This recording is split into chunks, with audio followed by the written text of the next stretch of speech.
Hello guys! Welcome back to our channel.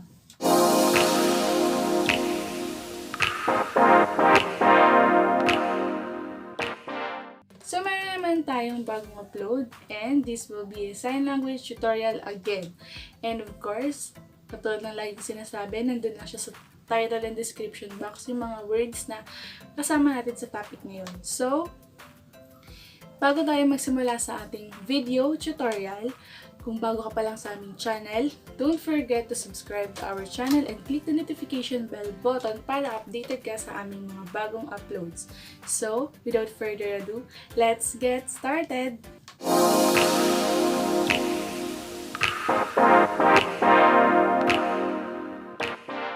So, this tutorial is all about greetings and polite expressions. So, mag-start muna tayo syempre sa pinaka-basic greetings and polite expression na ginagamit natin every time na may tumatawag sa atin or may namimit tayo na friend or casual friend, di ba? So, the first words na tinutukoy ko kanina is hi and hello.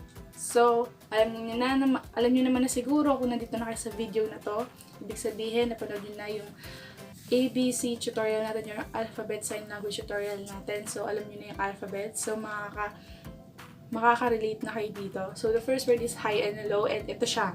So, letter H and letter I yung gagamitin natin sa hi. So, mag-form lang kayo ng letter H, and then, lagyan niyo lang siya dito. And then, forward, letter I. H and then I. So, this is the sign ng word na hi. How about the hello? So, katulad ng hi, ganun lang din siya, letter H. Pero magbabago tayo ng i-forward na letter. So, kanina, H and I, hi. Yung hello naman, H and O. Hi, hello. So, the next word natin is good and bad. So, first is good, ito siya.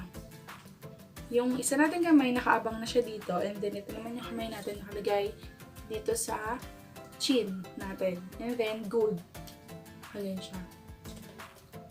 And then, of course, the bad naman, nakaganyan, pero good, bad. Next words. Okay and fine. So, syempre, pag tinatanong ka, diba, kamusta ka na? Okay lang, ganyan. Kamusta ka na? I'm fine. So, this is the perfect word na dapat matutunan ninyo. So, alam niyo naman na yung alphabet. So, madali lang din. O, tsaka letter K. So, pag sinabing, kamusta ka na? Okay. Okay lang. Or, okay lang ba na malate ako? Okay. Next. Fine. So, ito naman yung fine. So, ito yung kamay natin. And then, itong thumb natin nakalagay dito sa center. And then, fine. So, ito yung okay. Okay, and then fine. So, the next words naman natin is pag-aral natin yung mga words na pang-greet natin every morning, noon, afternoon, evening, and night. So, meron na siguro kayong guess. So, this is a good morning, good noon, good afternoon, good evening, and then good night. So, isa-isahin ulit natin siya. So, this is a good morning. Ito yung good morning ha. Good morning. Next is good noon. Nakatilt siya. Parang katulad nung sinabi ko sa inyo, appear, disappear, one half.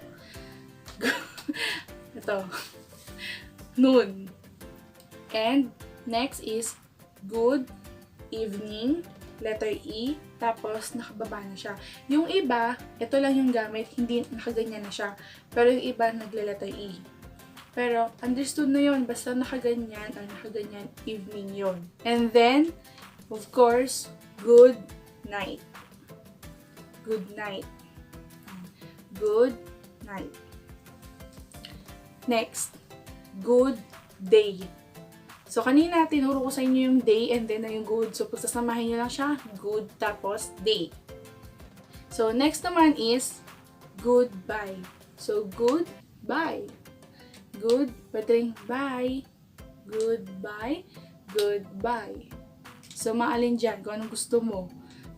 Next word. So, itong mga following words naman to, ito naman yung expressions natin or yung mga feelings natin. So, the first word is happy. So, isasend ko rin sa inyo yung mga synonyms niya. So, which is happy, enjoy, and glad. So, same lang silang sign actually. Pero, papalitan lang natin ng letters. Kasi, diba, nag-start yung happy, yung enjoy, iba-iba naman sila ng letter na pinagsisimulan. First word is happy.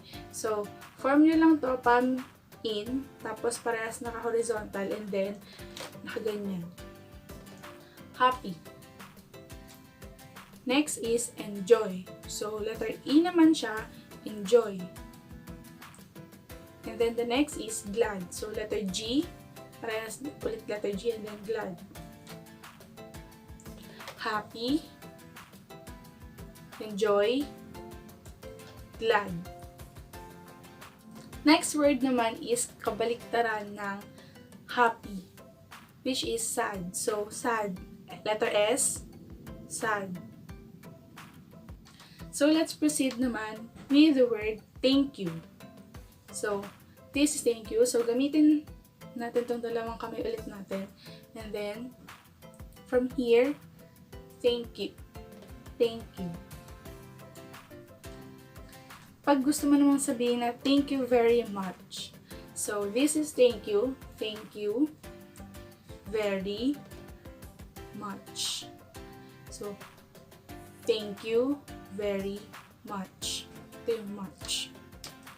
Next is, hindi mawawala pag sinabihan ka ng thank you.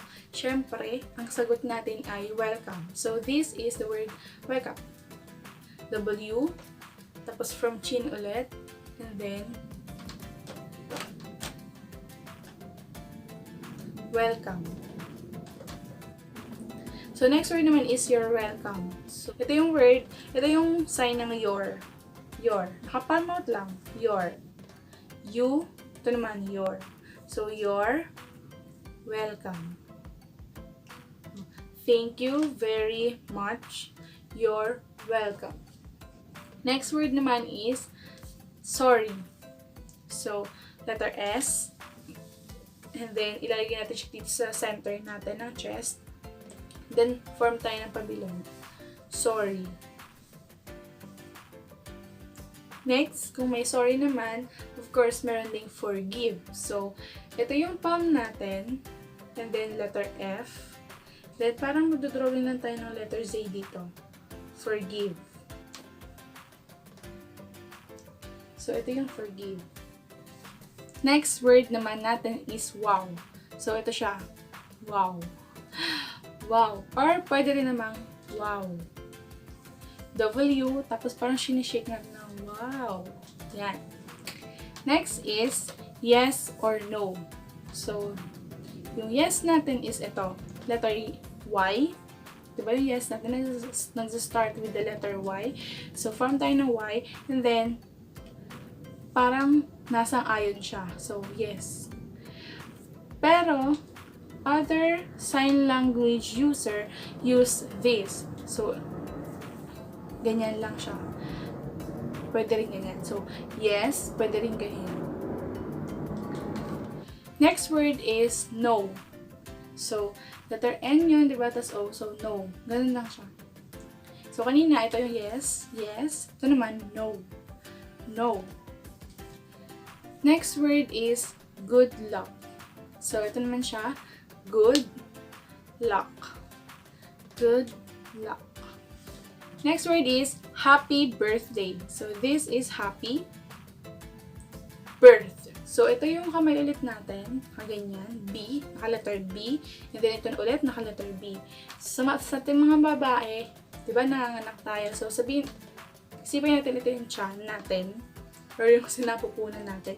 And then, lalabas yung, or birth, diba? Lalabas. So, B. So, happy birth. Letter D, day. Happy birthday. Next, happy anniversary. So, happy ulit. Happy. Letter A, anniversary. Anniversary.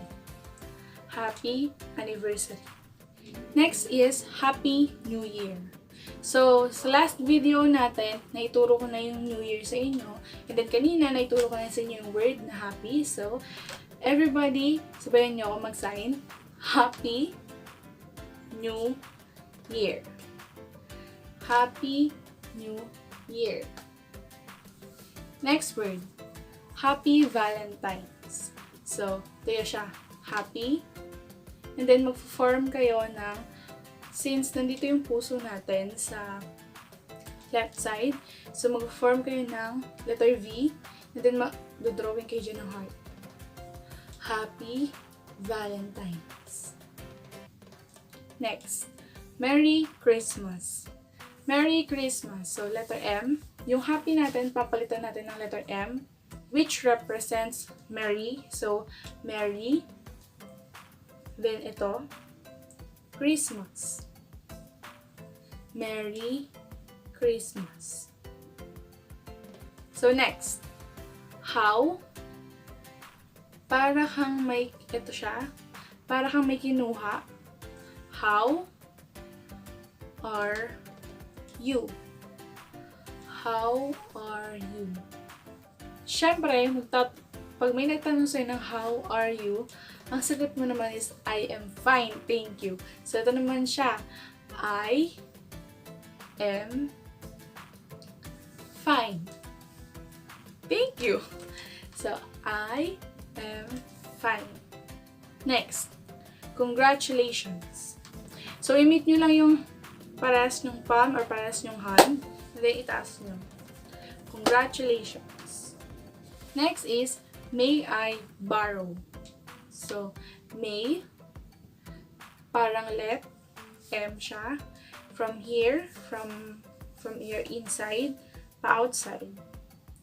May I, letter K, na nakaganyan, naka-down, tapos tataas.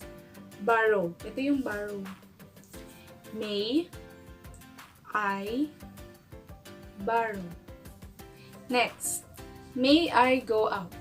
So ito naman yung may, ulit. May I go out? So, nakaganyan siya. Then, itong kamay natin parang may kinuha palabas. So, may I go out? Next, may I pass? So, ito ulit. May I, itong para sa ating kamay, naka-close fist siya, tapos magkadikit, tapos pass. Pass. Ito siya, pass. May I pass? Next, may I help you? May I, ito yung palm natin, and then letter H, which represents the first letter of help. So, ito siya, H. Nasa baba, from baba, help. Help. May I help you? Next, how do you do? How do. So, do is D nandito from here. Tapos pag bumaba, O. D-O. How do you do? How do you do? Next, be careful. So, ito yung B. B, as in B-E. Be careful. Letter C, parehas. Tapos, ganyan. Actually, ganyan lang siya. Parang nasanay kasi ako na ginagamit siya sa kanta. So, medyo minsan napapaganyan ako. Pero kadalasan, ganyan naman talaga siya. So, careful. Next, very good. So, ito naman siya, yung very, letter V, tapos, ganyan. Very, and then, good. Very good. How about very bad? So, very bad. Ito yung good, ito yung bad. Don't forget. Next, see you later. So, see you later. see you later. Next word is I don't know. So, napakasimple lang yan. Ito, I don't know. I don't know. Or in Tagalog, or in Filipino word, hindi ko alam. So, ito yung kadalasang ginagamit namin, or ginagamit ng mga sign language user para shortcut na, hindi ko alam. I don't know. So, yung ganito, nakaganyan. Ito kasi yung no. Diba? I don't know. So, sa pag shortcut, parang tinapon mo yung nalalaman mo. I don't know. Next word is forget. So, yung forget naman is ganito. Parang kinuha mo yung mga nalalaman mo, tapos tsaka mo tinapon. Forget. I forget. Forgot. Siya. Pag tinanong ka, nasa na yung supply? Di ko alam, o kaya nakalimutan ko. Forget, don't know. Next is, I hate you. And then ito ulit yung palm natin, and then, para tayo may pinitik. Hate, you. I hate you. And of course, last but not the least, I love you. So, ito siya. I love you. I love you. So, merong shortcut yung I hate you tsaka yung I love you. So, unahin na natin yung I hate you. So, diba ito yung I hate you. So, ito yung H, and then Y. Kaya ito siya. Letter I, letter H, and then letter Y. I hate you. This is the shortcut for the word or for the phrase, I hate you. Next, of course, last but not the least ulit, the shortcut para sa phrase or for the statement na I love you. This word represents I love you. I love you. Y. Ito yung Y. Ito yung L. Ito yung I. I love you. So, yan. I love you. So, dito na nagtatapos yung ating tutorial about greetings and polite expressions. So, sana marami kayong natutunan sa mga words na pinag-aralan natin ngayong tutorial. And of course, kung natuto kayo at nag-enjoy kayo sa aming video, please don't forget to give this video a big thumbs up. And of course, don't forget to subscribe to our channel and click the notification bell button beside the subscribe channel button para updated ka sa aming mga bagong uploads. So, thank you for watching and see you on our next video. Bye-bye!